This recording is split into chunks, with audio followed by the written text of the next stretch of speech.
Loktar friends. Hey everybody, it's Jason Blaha here, and I've got another orc mode workout for you guys, and I just kind of smashed through it today. Everything went pretty good.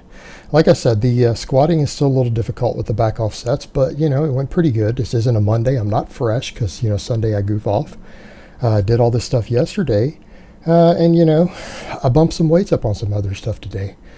So I'm happy with it. So the squats, I'm noticing something. It's like some of it's still, it's like I really need to get the other angles because some of this is still a little hard to judge depth, but it's okay because my pause squat's there. What people need to understand there on that one, I'm totally relaxed. So if I need to add range of motion at this point beyond that, I'll actually have to change my footing because I'm sitting on top of my calves. I'm actually just letting myself kind of go loose and just sit on top of my calves. So really squatting like a Slav at that point. But I'm also using, again, just a shoulder width stance. So it allows me to do that with the knees out. So, again, if we get into any debates later as far as depth goes, I can always adjust that later to make sure I hit whatever standards are required. Because I feel like I still, in a perfect world, I'd like to get a hair deeper on my peak sets. And like I also said, though, we're not increasing the weight on that peak set till we start getting this volume work in really, really well. Surprisingly, though, my peak set with 485 today was faster than it felt. Like, it felt relatively heavy. It felt heavy. Like, it felt real close to a max. But it was 2.2 seconds. I had to double check it on my timer. Like, people say, how am I timing that? Well, because I'm talking to you guys in video editing software. My video editing software tells me it counts frames in seconds and fractions of a second all the way through a video. So I can pretty much take a clip and start a point in it and see where I'm at the bottom of the squat, where I start moving versus where I lock out at the top. So it's really easy for me to track that with my software. So some people have asked, how am I doing that? And yeah, so that's how I'm doing it. So my 485 ended up being 2.2 seconds. But like I said, we're not even going to be thinking about increasing the weight though till I'm 100% sure of depth on every rep. And I see a week to where I basically get 5-6 days in a row where I get 2 seconds. Not 2.2, but 2 seconds flat. You know what I mean? We need that real speed, and I think the volume work is what's going to get me there, the back off sets. So that's kind of the goal. Like I said, that wasn't bad on depth. I'd like to see another 1/2 inch to an inch. That's what I'd like to see. And again, it's because these are training reps, guys. If I'm in training, not sinking an inch below competition requirement, I'll tell you guys right now, that translates real bad on a platform if you have a strict judge. And I'm a dick. When I've got that red light in my hand, man, I've red lighted people who were an inch shy. I've done it. Especially if they're going to set like a regional, or a national record or something. Oh yeah, you bet. But yeah, the back off work, pretty good today. It left my quads throbbing.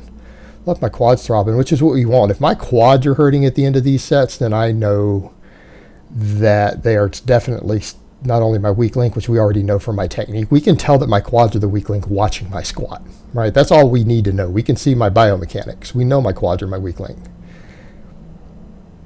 So if I can feel them, though, really throbbing, then like that deep bone hurt in the femur below it, so you know you've got them good. So that's what I want to feel. That's what I'm looking for every time. And I know, guys, feel isn't everything. It's absolutely not everything. Benching just felt so easy this week that I went ahead and bumped it up. I went ahead and decided to make my 320 my daily minimum on close grip, get a pause, and honestly, it was easy. We'll see how it feels come Friday after doing it every day. But, it just didn't feel hard. So I went ahead and bumped up my back off work also to 280. And that honestly wasn't hard either. And I try to just do nice long pauses with that 280. So yeah, that's coming along. So my bench will come right up. I should probably film a little bit of extra tricep work on here too. Because, if you're going to isolate anything as an orc, if you're going to do orc mode training, probably triceps and forearms, right? Not that I would isolate, and I want for me to make that clear also, I don't believe in isolating muscles. Meaning you find a compound that puts the vast majority of the effort into that. Such as, when you do a lying tricep extension and you involve two joints, so you get shoulder extension and elbow extension. You turn it into a compound movement. Incidentally, it takes the tricep through a longer range of motion and gets more activation through all three hits. So again, we know that. And what is it the data shows us? Compound movements put more strength on individual muscles than isolation movements do. It's been studied. So trying to isolate a muscle if you want to get stronger just isn't wise. Especially if you're trying to bring up that muscle to be a weak point on your lifts. And I feel like at this point, more stronger triceps will help my bench tremendously. But we're also benching pretty narrow here. And and doing more volume. So I think it's just a cumulative effect. So maybe I'll film some tricep extensions later this week.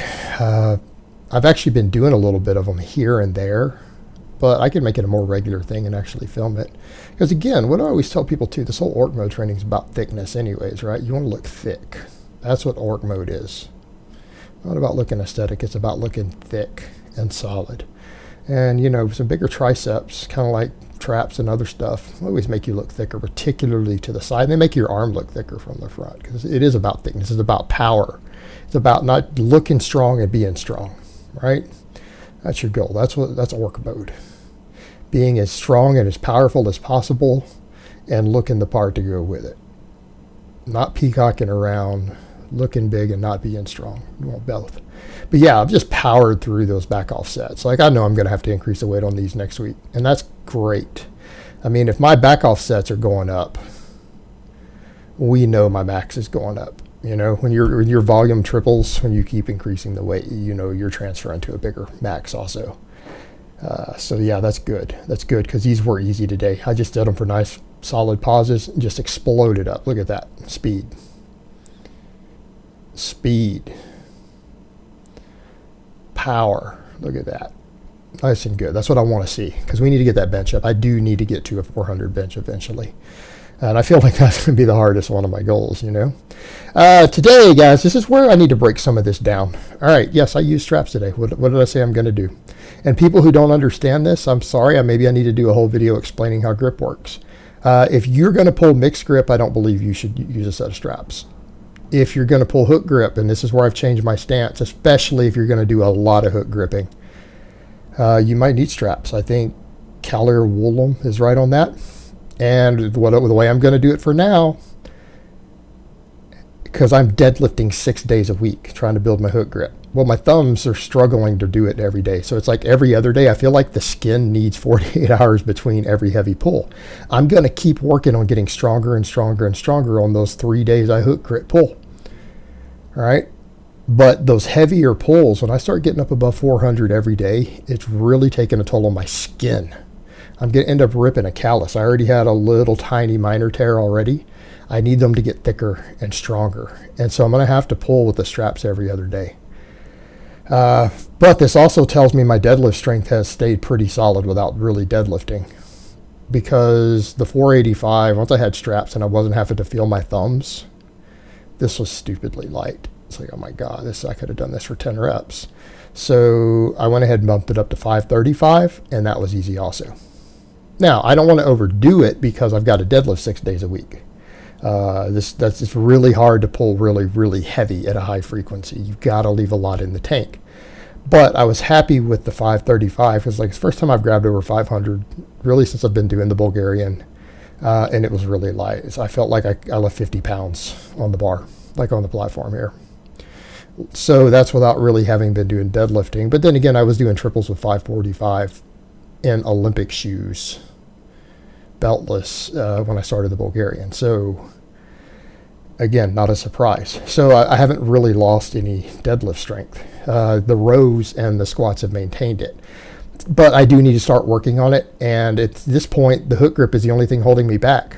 It's the only thing holding me back. Because look, that was just a nice pop right up. Boop. Was not even close to a grinder.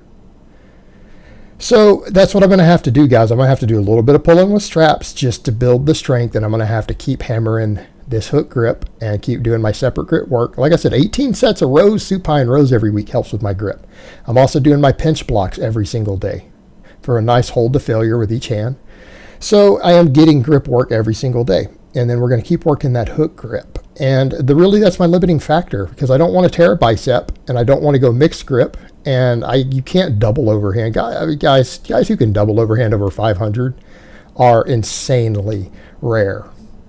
They're insanely rare. Like, it would take me a couple of years of specialized grip training to do that. So these are my only options. If I want to build any deadlift strength while working hook grip, I either have to go mixed grip or I have to put on straps. Well, the mixed grip guys, I am scared of tearing a bicep again. I'm not gonna lie, that's what it is. I've torn one before. I've seen too many guys I know personally have torn biceps again in the last 3 years. I've watched all their surgeries on my Facebook feed. But yeah, I worry about it. So I'm just gonna have to do the best I can to work around it and hammer that hook grip until it gets perfect. All right, guys, but that's really all I have to say on that today. I hope it's been informative, and I will talk to you guys next time.